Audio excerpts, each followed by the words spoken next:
আসসালামু আলাইকুম, সবাই কেমন আছেন? আজকে আপনাদের সাথে বিলম্বির আচার শেয়ার করব। আচার বা চাটনি দুটা বলতে পারেন। এই বিলম্বিটা আমার মা, সে নরসিংদী আমার বোনের বাড়ি, সেখান থেকে নরসিংদী থেকে এনে মাদারীপুর আমার শ্বশুরবাড়িতে লাগিয়েছিলেন। এই ফলটা তার পছন্দের ছিল। তো আমি আমার মায়ের কাছ থেকে একটা আচার বা চাটনির মতো শিখেছিলাম, সেটাই আপনাদের সাথে শেয়ার করছি। তো বিলম্বিগুলি ভালো মতো ধুয়ে, একটু যদি নষ্ট হয়ে যায় যেগুলো, সেগুলো বেছে আপনি যেভাবে ইচ্ছা সেভাবেই কাটতে পারেন। চাইলে কুচিয়ে নিতে পারেন, চাইলে ডাইস আকারে কাটতে পারেন। তো আমি এটাকে ডাইস আকারেই কেটেছি। কেটে এটার সাথে কিছু মশলা অ্যাড করতে হবে। যেমন আমি আন্দাজ করে দিয়েছি 1 টেবিল চামচ পরিমাণ লাল মরিচের গুঁড়া, 1 চামচ পরিমাণ হলুদ গুঁড়া, 1 চামচ পরিমাণ জিরা গুঁড়া আর 1 চামচ পরিমাণ ধনে গুঁড়া, সাথে লবণ অ্যাড করে দিয়েছি। আন্দাজ মতো লবণ দিয়েছি, আবার যদি লাগে পরে দেয়া যাবে।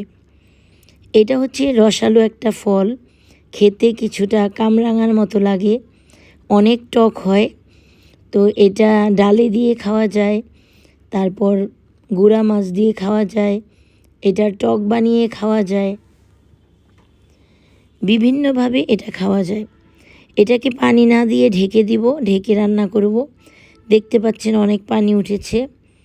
পানি উঠে এটা গলে একেবারে চাটনির আকার ধারণ করবে। তো এর মধ্যে আমি আন্দাজ মতো চিনি দিয়েছি, সেটা আমি ভিডিও করতে পারিনি। এখন আমি আরেকটা ফ্রাই প্যানে কিছু শুকনো মরিচ আর কিছু পাঁচফোড়ন টেলে নিলাম। টেলে নিয়ে এটা যখন টালা হয়ে যাবে, বেশি টালবো না, তখন আমি 1 চামচ পরিমাণ জিরা আর 1 চামচ পরিমাণ মৌরি, মানে মিষ্টি জিরা যেটাকে বলে, সেটা দিয়ে কিছুটা ভেজে সেটাকে গুঁড়ো করে নেব।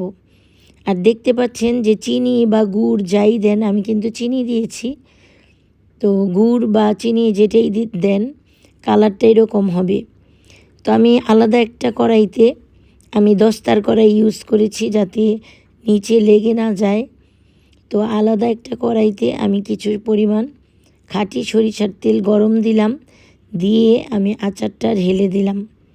এটাকে বাগারও বলতে পারেন, বা এটাকে এমনি তেল দিলাম গরম তেলের মধ্যে দিলে ভালো হয়। আচারটা সংরক্ষণ যদি করতে চাই তাহলে এটা দিলে ভালো হয়। এখন আমি সেই পাঁচফোড়ন আর শুকনা মরিচের গুঁড়ো এগুলো একসাথে দিয়ে দিলাম, দিয়ে এটাকে ভালো করে নেড়ে চেড়ে নিব। নেড়ে চিড়ে এটাকে পানি যতক্ষণ পর্যন্ত না শুকাবে ততক্ষণ আমার এটাকে জাল দিতে হবে। আমি এটাকে 2 দিন জাল করেছি। কিছুক্ষণ সময় নিয়ে জাল করে এটাকে আমি রেখে দিয়েছি, আবার পরের দিন জাল করেছি। তো কিছু আস্ত রসুনের কোয়া আমি অ্যাড করলাম, যেহেতু আমাদের ঘরের সবাই আস্ত রসুনের কোয়া আচারে, গরুর মাংসে খুব পছন্দ করে। তো এই কারণে আমি দিয়ে দিলাম, যে খেতে স্বাদ হবে, আবার খেলে শরীরের জন্যও ভালো। তো দেখতে পাচ্ছেন রসুনের কোয়াগুলো দেওয়াতে আচারটা বা চাটনিটা অসম্ভব সুন্দর লাগছে দেখতে। আর আলহামদুলিল্লাহ, মাশাল্লাহ, খেতে এত মজা হয়েছে। হাতের কাছে যদি এই ফলটা পেয়ে থাকেন আর এই প্রসেসে চাটনি বানিয়ে থাকেন, তাহলে অবশ্যই আমাকে একটা ধন্যবাদ দিয়ে যাবেন।